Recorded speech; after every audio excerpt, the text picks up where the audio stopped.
বাংলাদেশে এখন ডেঙ্গু জ্বরে লোকজন মারা যাচ্ছে। ডেঙ্গু জ্বরে সাধারণত কারো মারা যাবার কথা না। ডেঙ্গু জ্বরে যখন কেউ মারা যায় তখন আমরা ধরে নেই তার মারাত্মক ধরনের ডেঙ্গু বা সিভিয়ার ডেঙ্গু হয়েছিল। চলুন আজকে আমরা জানি ডেঙ্গু জ্বরে রোগী কেন মারা যায়। ডেঙ্গু জ্বরে রোগী মারা যাবার কারণগুলো হচ্ছে: ১. রোগীর ডেঙ্গু হয়েছে তা বুঝতে না পারার কারণে রোগীর সঠিক চিকিৎসার ব্যবস্থা না হওয়া।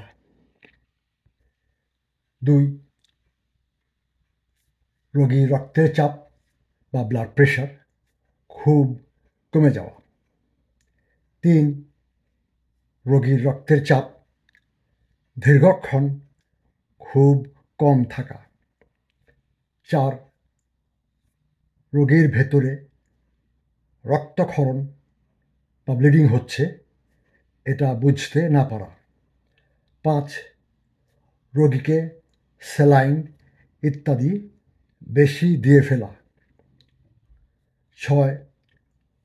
রোগীর লিভার ঠিকমতো কাজ না করা। ৭.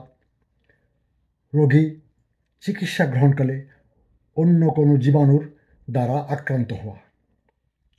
সূত্র: centres for disease control and prevention, CDC, USA।